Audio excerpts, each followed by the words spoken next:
All right, welcome back to the Numbers Game, episode two. We got a lot of interesting stuff to talk about. A lot has happened over the last couple of weeks. The draft happened. There've been a couple of interesting trades. So let's just get right into it. We'll talk about the winners of the NBA draft. So who do you think, if you could take one or two teams that had a great night, who would you say it was? So my two biggest winners right now is I think all of the top four stumbled into really great prospects. Like I have all NBA ceilings on Darren, AJ, Cam, and Caleb Wilson. But if I were to talk about two teams, I think those two teams both had multiple picks, and I'd have to go with the Thunder and the Bulls. I'm really high on Dalen Swain. I feel like if you look at his advanced PPP stats as just a driver, a slasher of a ball, that he was one of the best drivers in college basketball every year. I really think basketball teams, especially in the NBA, can benefit from taking these older prospects. So getting him at 15, I had him at 9 on my big board. I think that was a steal, to be honest. Always been a great defender. That was his calling card. He clamped up, did a really good job on Trey Johnson the year before on it with Xavier. And his only default is that he can't shoot the ball at all. But we can definitely see. I think he can definitely improve on that. I feel like overall he's a lot more confident shooting the ball, and I can't wait to see his development. And second, I've got the Thunder, man. Like, Yeah. you go out, get a 7-3. Like, people on social media are like, oh man, you just drafted a guy to stop Wemby. But Ade Mara is so much more than that, you know? He's Yeah. 7-3, of course, but he's also big, right? He's not one of those, small, especially if you move on from iHeart onto, a cheaper contract. Like, Mara can easily step into that role. And I also feel that Mara is a great passer. Like, he might not be, the offensive scorer that a player like Edie was, right? But as a connecting piece, catching it, maybe it's that Spanish in him. Maybe he played a little soccer, but he knows how to move the ball around the perimeter, and I feel like Sturts is a super underrated prospect as well. Like he Yeah. had no transition influence at Iowa. Like they were the slowest team in the country, Mhm. I believe, and he Yeah. was 70% at the rim, Mhm. insane from three off the dribble. So yeah, those are probably my two biggest winners right now.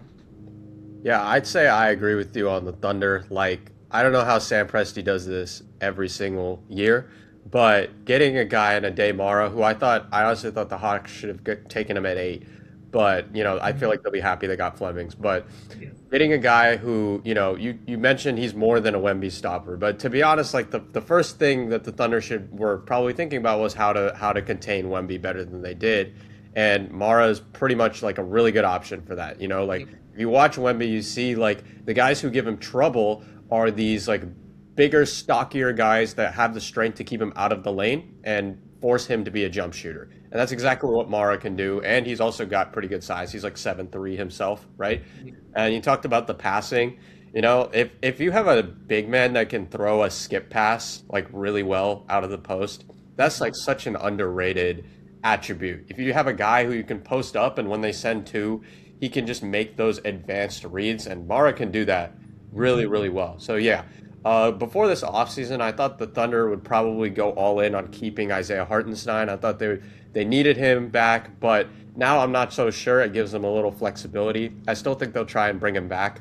But yeah, I think Morrow was a great get, and Sturts as well. Sturts is he's a guy who can give them ball handling other than SGA, which is if they want to play SGA off ball for like 5 to 10 minute stretches, they can do that because he's a shooter. He can also handle the ball, and just I think defensively he's not the worst in the world, but he's also going to be in such a great defensive ecosystem that whatever flaws he might have on that end, they'll be mitigated by the Thunder. So yeah, definitely the Thunder in my eyes, are big winners.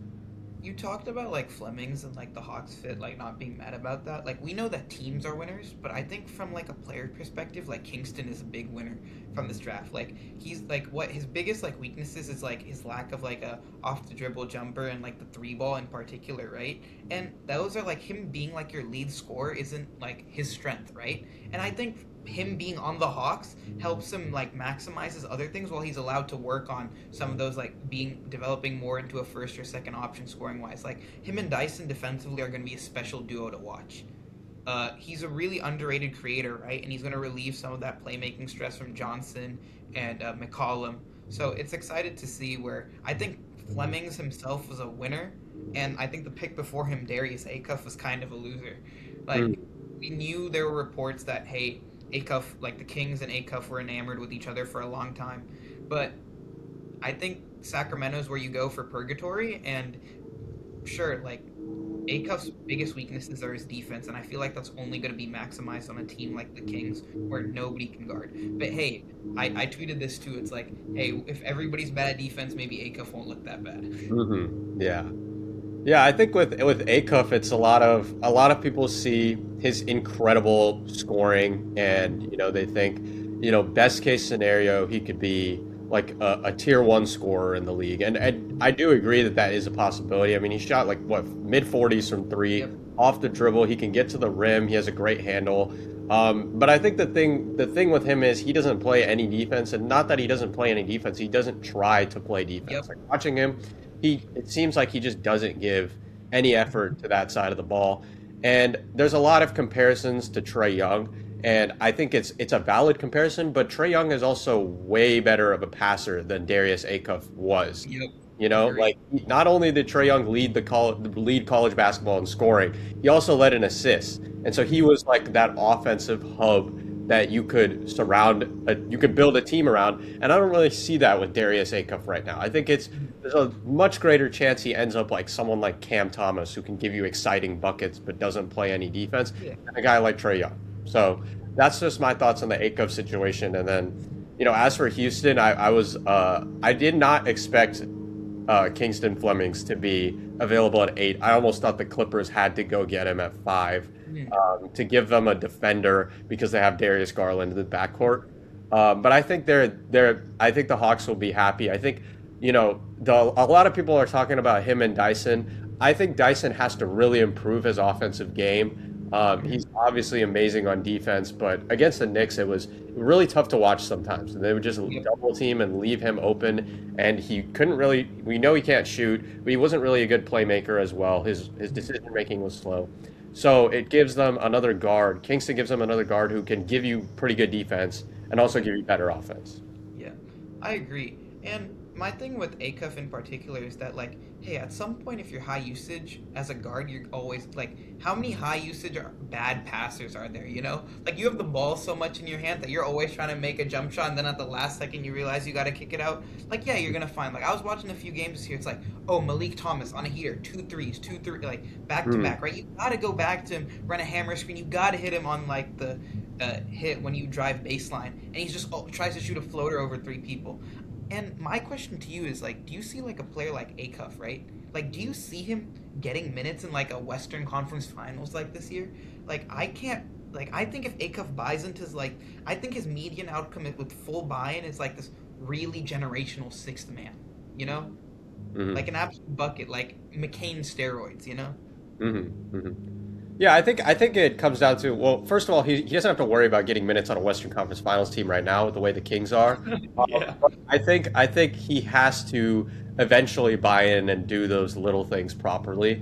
And yeah, like you said, I was going to bring up Lou Williams, and I was going to say like I could see him ending up like Lou Williams off the bench. If he gets better and tries on defense. If he comes off and plays like 25 minutes off the bench, who knows? Maybe with that, less of a usage rate, more rest, he gives it, a little bit more effort on defense.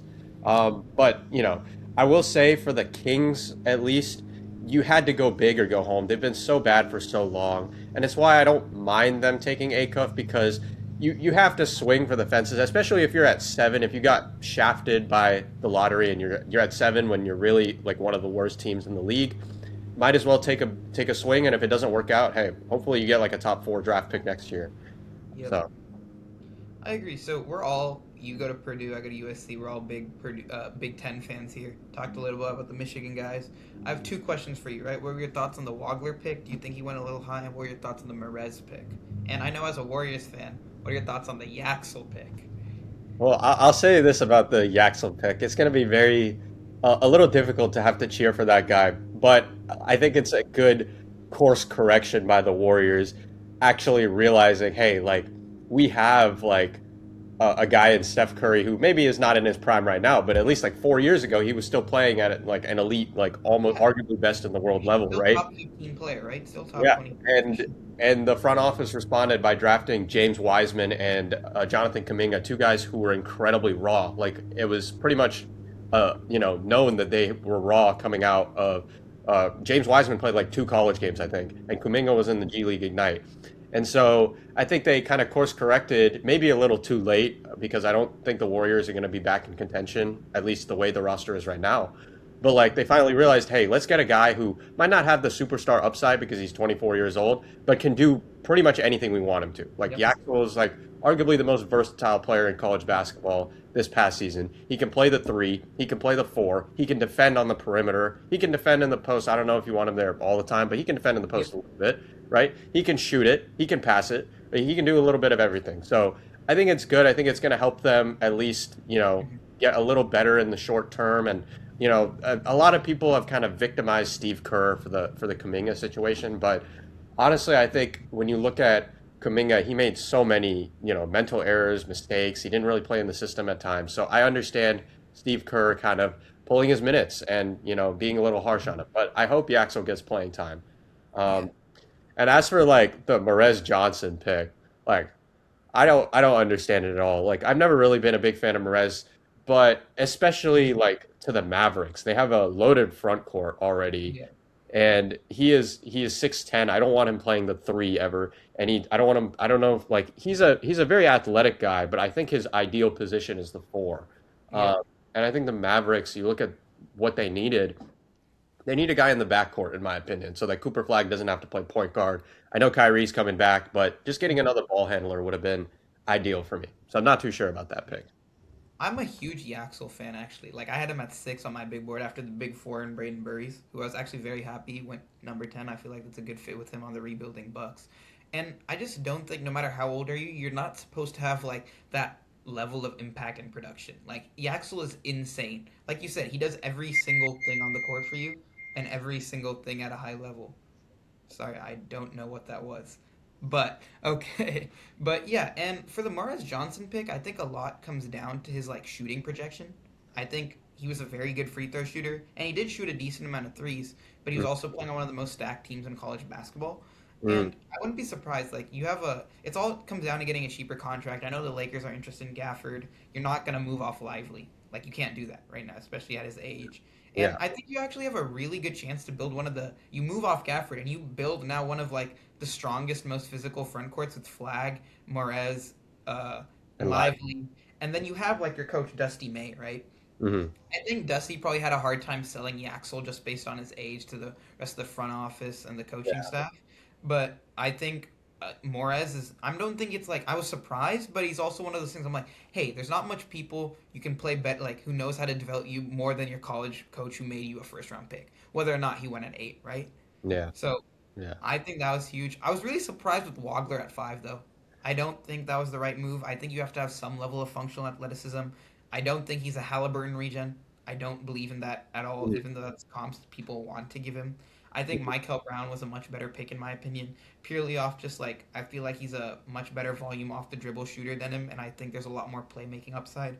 But also, Wagler burst onto the scene, right? And he burst onto a stacked team. So it'll be interesting to see how he pairs up with the rest of the team. But he's so plug and play. Yeah. Like he's just going to Yeah. be shooting. But shooting's replaceable in the NBA. So if you his like if his floor is just like a great shooter, like that's not somebody you want as a 5. Like Mm-hmm. Yeah. 5 in my opinion.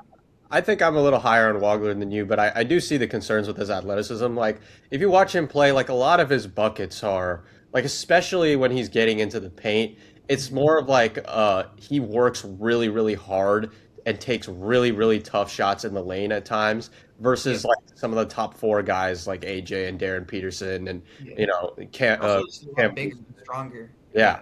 Yeah, and that's part of it where you watch those top four guys and sometimes you're like, okay, they are playing in a league that's too easy for them. They are ready for that next level. When you watch Wagler, it kind of doesn't seem like that at times, but I mean, production is a big factor and he's a freshman and he burst onto the scene and his shot making at times was just incredible. So I think there is a chance for him to be, to adjust and play really well on the Clippers, but you also got to consider that he was playing with like generational spacing at Illinois. All five of those guys could shoot the Yeah. three at all times. They were a great Mhm. cutting team. They were a great floor spacing team, ball movement, everything.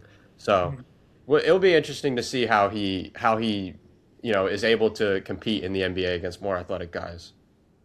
Yeah, no, I'm super interested to see how like this whole class. I think this is one of the more stacked classes that they come up. Definitely like 25 was really good. I think 26 will be better. 27 next year, I don't think is looking like insanely strong or not at the level that this one is. But it'll be interesting to see how that goes. And I feel like we've hit a lot on the draft, but we also had some other big factors go on. Is there anything else you'd like to talk about draft wise, or you want to move on to some of the trades? No, let's talk about the Heat. Let's talk about the Heat getting Giannis. Yep. So, Yeah, you I can start. mean, the full trade was, I think it was Tyler Hero, Jaime Jaquez, Kasparis, Where and Khalil Ware, and I think it was three firsts and a pick swap.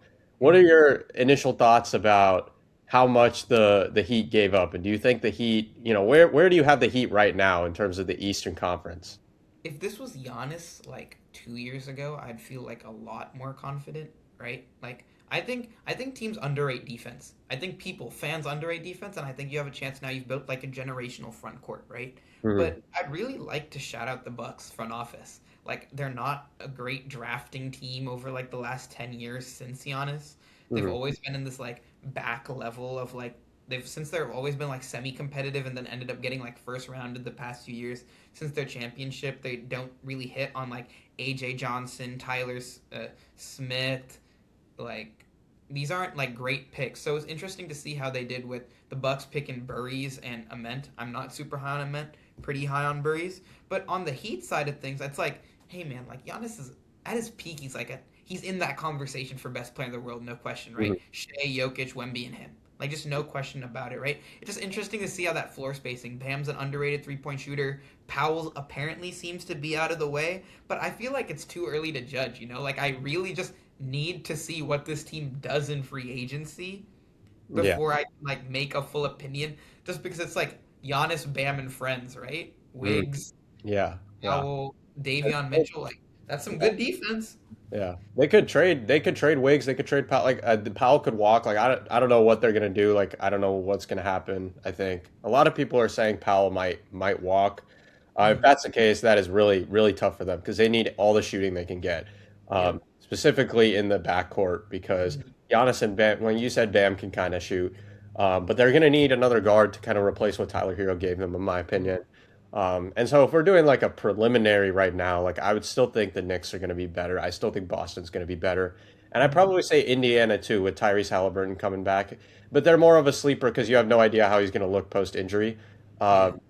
But, I think that they're right there and they did what they had to do. It was clear with that young core, they weren't really going anywhere. They were a play-in team for so many years and they got a top five player in the league, you know.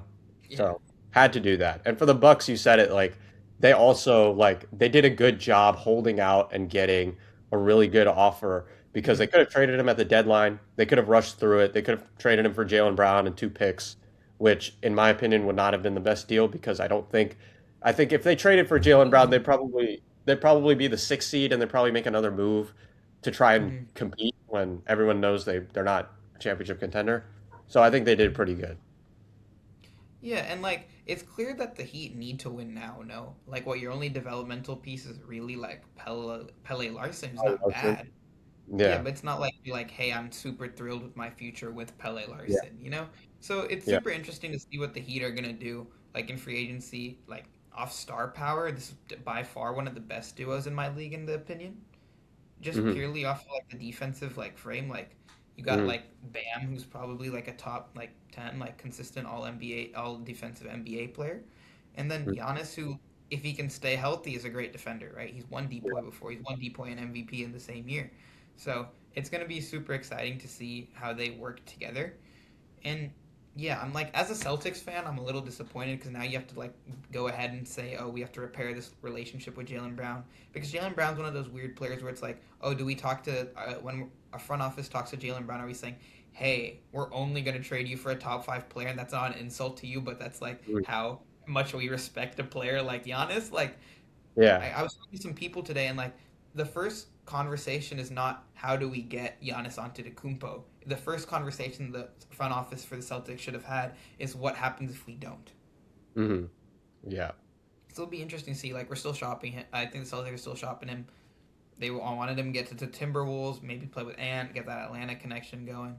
But yeah, like I think both sides really won. Like the Bucks made the best out of their situation, and Mm. Spo with another top five player in the league. Like we've seen what he can do with great players. So Yep. Yep. Yeah, I think the Bucks, you mentioned they took Ament, they took Burries. I like Burries a lot. I don't know if Burries is gonna ever be like a 25, 30 or like point game, like number one option material, but I like him a lot. Ament is a guy I think is just not that good at basketball. I think he's very raw and he just didn't look watching him at like he didn't look like he was composed at all. He Mhm. does have talent, he has size, he moves pretty fluidly. But yeah, I mean, it's going to be interesting if there's any team that he should go to, it's the Bucks who are clearly Yep. in rebuild mode, right?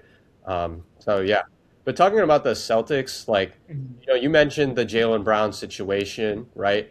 I don't think the Celtics need to trade Jalen Brown, Yeah. but it is kind of interesting that Brad Stevens mentioned that the Celtics needed to get to the rim more this offseason when the Celtics Mhm. were eliminated, and you had a guy in Giannis Antetokounmpo who's top two rim pressure threat in the league, right? And Facts. to miss out on that is definitely like a little bit of a loss, I would Yeah. say. Like I'm concerned because a lot of times, like we've seen how far Jalen Brown first option hoops can get us. Like Hmm. this was Jalen Brown first option hoops. Jason Tatum did his job. He played his second role and he gave you what like 20, 11, and 4, like in Hmm. 5. Like that's absolutely elite and that's absolutely scalable too.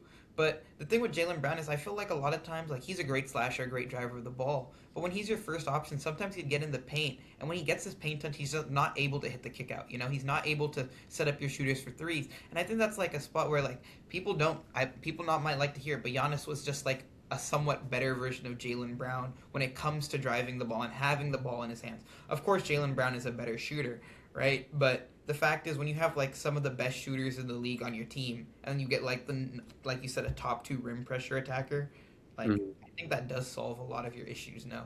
Yeah, So yeah, yeah, def- yeah. So it'll be interesting to see what the Celtics do. I still think they'll be a championship contender, but it does get a little tough, especially if Jalen Brown is a little unhappy in that locker room. We've seen great teams implode because of locker room issues before. yep. They didn't have to. So yeah, yeah, The other big trade, right? We were yeah. talking about a little. What LaMelo did you Ball. think of LaMelo Ball to the Timberwolves? Two I top three picks in the 2020 draft. Yeah. Yeah.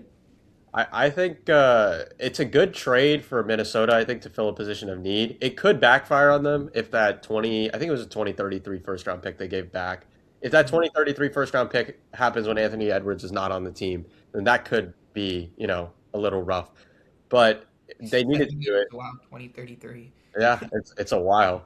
But they needed to do it in my eyes because they needed a point guard. Like it's very clear. Anthony Edwards, his one flaw offensively is sometimes he tends to be a ball stopper at times. He doesn't really sometimes make those second level reads. And if you have him on ball, he works really hard for his buckets. And LaMelo Ball should take pressure off of him that way. Yep. Um, so I think they had to do it. I hate that they gave up Naz Reid. Naz Reid is one of my favorite players in the league because he's a perfect counter to the limitations that Gobert provides because he's 6'11", he can play the five, he can score from basically anywhere, he can handle the ball. But to get a guy like LaMelo, I think they had to do it. Yeah. And I think Connolly, for all his faults and everything, right? Like what we were like, yo, why are you just trading Julius Randle away for nothing? He ended up parlaying it into this deal with LaMelo, so that kind of works out. I think for all his faults, I think he's always a little ahead on league trends. Like when it comes down to it, right? Like he builds teams to beat the top team in the Western Conference, right? Like Yeah. a few years ago, that was the Nuggets, right? Okay, let's go double big. Let's get Gobert and Jokic together, right? Now he's like, okay, how do we beat Victor Wembanyama? And to be honest, I think it just comes down to this. We need to beat Victor Wembanyama by launching a lot of off the dribble threes. Mm-hmm. Yeah. We have two top like five players in that in the league in LaMelo and Anthony Edwards. Yeah. but one of the biggest issues is like, hey, LaMelo Ball's really only played like serious basketball like this last year. Like Mm-hmm. he's kind of injury prone. He was never really locked in like as a player. Like we've watched this guy since he was what 12 years old, Yeah. pretty much. And he Yeah. really only locked in this year, betting on the fact that hey, he's gonna have a great time playing with Ant. It's gonna make for great TV, great interviews. But is the on-court product gonna match that? Because he's also not that bad of a defender, in my opinion. He gives Mhm. you some defensive rebounding. He might cherry pick a little, but he plays gaps decently well. Like Yeah. he's gonna get you a steal. He has the length. Then like that was the whole sell, right? Like this was a conversation in 2020, or like who should go number one, right? I never had Wiseman in that tier, but it was either Lamelo or Ant, right? Mm-hmm. So now you have kind of sandwich that Warriors pick, not to rub it in. But That's yeah, fine. We like won a there's championship in 2022. I'm good. but I'm also like I think a lot of other thing that people said on like Twitter is that like the Hornets are trying to be like the 10th worst team in basketball, right? Because that's the best place to be with these new odds, right? You got to be the best team and be like, hey, we have a little bit of the future. I'm not worried about Con shouldering usage. He's done that at Duke. He did that last year with Miller and Ball out. But I'm not sold on the Hornets return package. It's like three second rounders, okay, just assets, and then three swaps. Yeah. Like, aren't the Hornets swaps always just gonna be higher than the Wolves? Like, they're not even gonna use the swaps. Yeah, I think if you look, the swaps are not gonna hit. I don't think there's a chance they really hit at all. Like Yeah. any of them, which is so basically it's Nas Reed and a first round pick, which is the effective package. I don't know, like, because he was on the trade block for like 12 hours. I don't know if LaMelo Ball didn't get anything better than that from other teams. It is a little puzzling to me. Again, like I made a video on this. I don't really understand what Charlotte is doing. Mhm. Because like you could say like yeah, LaMelo Ball doesn't play serious basketball, which is true like to some extent. But the reality is you were the 10 seed, like you're or the 9 seed or whatever you were. You're not in a position where you have the luxury to say like, hey, this guy, he's a good player, but he has a couple flaws, so we need to truly get to that championship level by shipping him away. Like you're nowhere close to that in the first place, right? Mhm. So I don't know. I would have given it another go. I would have, run it back. I'm not a huge fan of trading someone because of durability concerns. That's just me. I just think the injuries in general are very hard to predict, and it becomes a slippery slope if you just trade someone because they're going to get hurt. Yeah. For the Timberwolves, I could tell the Timberwolves fans when LaMelo Ball takes his first like one-legged three from 28 feet out with like 13 seconds on the shot clock, Yeah. it's not going to go well with Timberwolves fans. But I think you got to trust that Chris Finch can reel him in, get him right, and you got to trust that at least schematically it makes sense with Lamelo and Ant running in transition, Ant playing off ball with Lamelo, Yep. and both of them taking like 10 threes a game. I think you got to just trust that. And for like somebody who looks like he just plays flashy basketball, he's low-key like an analytical dream. Like he's Yeah, like a really underrated player. Like the numbers absolutely. support that. Like I love the way LaMelo Ball plays basketball when he's on the court. And like you said, like durability isn't like a big you're not a big fan of trading based on durability concerns. And that's another reason like just to this is kind of unrelated, but like I think Zion Williamson is one of the like what is like the best like buy low candidate in the NBA right now. Like when that guy cuts on the court, he gets out of the Pelicans organization. Like he's gonna be a killer. Like you get him next to Wemby, Mm, you're gonna see some really cool things. So I'm yeah, excited to see. Like Shams was promising that last NBA offseason was gonna be insane. I really hope that becomes this NBA offseason. yeah, So yeah, I'm super excited. Like the I think Knipple is real. Like, I think people are expecting Knipple not to perform well now that Ball's gone. Because also, like, some of the numbers are absolutely uncertain. Like, the on and offs with, like, Miller and Knipple on their just 3 point percentage mm, when Ball is there. Like, the quality of shot just decreases when Ball isn't on the floor, right? And yeah, we're going to see, like, how many of these guys actually really looked good. Like, Kobe White's not your dream replacement. Like yeah, he's not Miller Ball. That's just not how it is. And what he signed for 374, and that's not horrible. Like 25 million isn't what it used to be, right? yeah, yeah. Probably like 12% of your cap in like 2 3 years. So hmm Yeah. yeah, Yeah, I think the on-off numbers with LaMelo Ball are like staggering. They're like it's true defense that can it's absurd. Yeah, yeah, it's true that he absolutely helps them. I think a lot of people were a little quick to diminish Con Knipple after the trade in terms of like, he might not be as good next year. Like, I don't know about that yet. I will say he's gonna have to be a little more of a creator himself than he was yep. this past season. But yeah, like you said, I think he could do that. I just think that for the Hornets now, you need a guard who can make plays for others and also be a good shooter, and that's just really hard to find. Like there's not that many guys that take 12 threes a game off the dribble from range and can set everyone up at a high level. Like that's just Yeah. not. It just On-ball shot creators are just not like a common archetype. yeah, yeah. Yeah. Specifically those who shoot from range too. It's like it's very difficult to find someone who opens up spacing like LaMelo Ball does. So. I think it's gonna be really fun with him and Ant. I think the Timberwolves have enough defense to the point where, LaMelo can kind of get hidden. I think he's gonna have to buy in a little more on that end, but I think he'll be okay with his positional size. And I know Rudy gets fried by a big on the perimeter for one or two clips, but he's a great defender, man. Oh yeah, Like, yeah, he's a good. putting bad defensive guards in front of Rudy Gobert, it's like, yeah, that's one of the best scenarios you can have. Maybe him, Wemby, and so on, right? Like Yeah, those are two of the players. Mobley is up there in my opinion on just deterrence and rim protection as well. And yeah, like one thing that is super underrated in my opinion is like, well, not underrated actually, that's the wrong word, way wrong word. It's like, what, you sign AO to a contract, so he's clearly like your sixth man, right? 5'1", around 24. Once again, that's like 12 to 13% of your cap. But what do you do at that four-man position, bro? You got to yeah. go get LeBron James? Like, what do you do? Because you're not running Jaden McDaniels. Like, you run Jaden McDaniels at three, you got great positional size. You run him at the four, you're like, mm, Yeah, too. I mean, yeah, their front court is a little thin. I think they're probably I just my prediction. I don't know if this is the best move, but they're probably going to put Jaden McDaniels at the four. Mhm. I don't think that he's at his best at the four. I think he should play the three. Mhm. But it'll be very interesting to see what they do because again, like Naz Reid could have played the four, with his spacing on offense. Like he could have played the four. He's not a four, he's a five, but he could have played the four. Yep.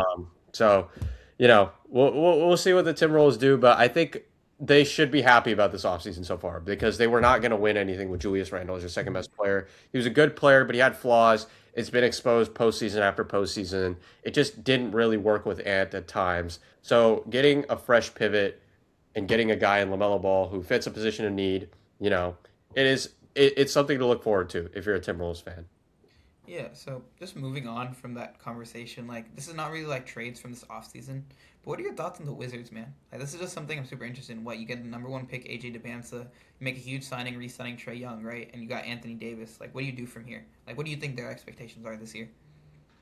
I think everyone is either too high or too low on them. Like they just have, in my opinion, they just have too much talent to where you like they're not gonna be bad again. But at the same time, a lot of people hyping up Trey Young, who is a little, who's a little volatile, and Anthony Out. Davis, who Yeah. is past his prime, and a young AJ Debonsa are like, I don't think they're gonna be a contender. I think they'll be a play-in team, like something like a 7 through 9 seed, I think.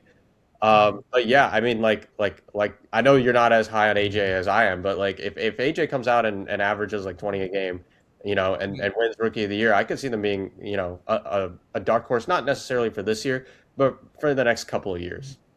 I'm just scared of those defensive positions when AD's not on the court because he's gonna miss a few games here and there. You just know that's like the case it's Yeah, gonna be. So like AJ, like, because Trey Young can't guard. We've seen it yeah, for a long time, right? And yeah, AJ, it's like an effort motor thing with him. So he really buys into that, and I think he has like the length and the athleticism to really succeed. Especially he can really be like.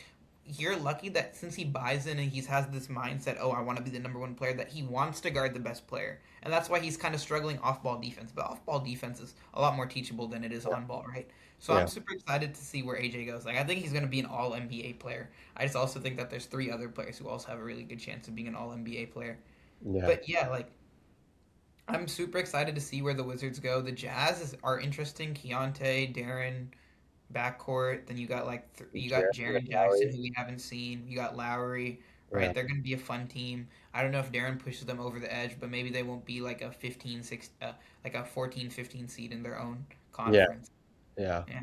Yeah, I think the Grizzlies also are going to be interesting. I don't really know about I think the John Morant situation is a little odd, but I think they made the right pick taking Boozer. I think they're big winners in my opinion. Like sometimes the guy who makes things look very simple is a really, really good basketball player. Like, and then they're just really good. And you just have to acknowledge that. A lot of times we fall in love with guys who, have the athleticism and they just make like a lot of like incredibly flashy plays but are a little rough around the edges. And Boozer is like not really that at all. Like Yep. his shot profile is perfect. He's really strong, so he can get to the rim. And if he can't get to the rim, he can shoot it a little bit from the outside. And Yeah.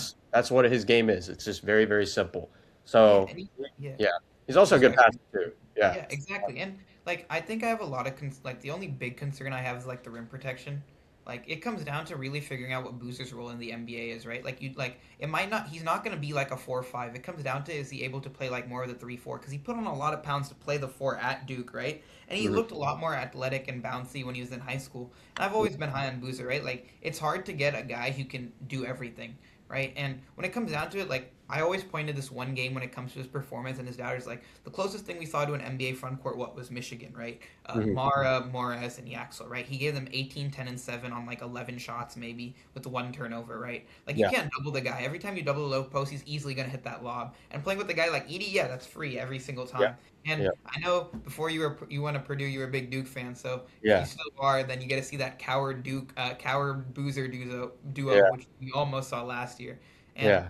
I think their coach is a super big fan of Boozer, right? There's like some quotes on like just matching his IQ, his ability to make the right play, right? Like I'm not worried about Boozer when the shot isn't going in. Like I'm not worried about that when the ball isn't going through the hoop because I know he's such a great offensive rebounder, and there is a correlation with like BMI and your true shooting percentage. Like I think that was something really cool. Like he has the body to succeed. Like sure the vertical isn't there, but agility wise he's not bad. Like Hmm. I think I think he has the another question for you. Like, if you had to place a rookie of the year bet right now, who would it be? Because for me, it's probably Cameron Boozer. Yeah, I think I would go Cameron Boozer or Caleb Wilson. I'm not gonna lie. I think AJ, his numbers might not be the highest because he's playing on a team with Trey Young and Anthony Davis. Like he's probably the third best scorer on that team right now. Yeah, So and then I think Darren. I'm not really too much of a Darren guy, but I will admit I haven't watched as much of him as I would have liked to. But he is also playing in a crowded team with Utah. When you talk about Jaren Lowry, you've got Ace Bailey as well. Like you know, Collier, Keontae, yeah. yeah.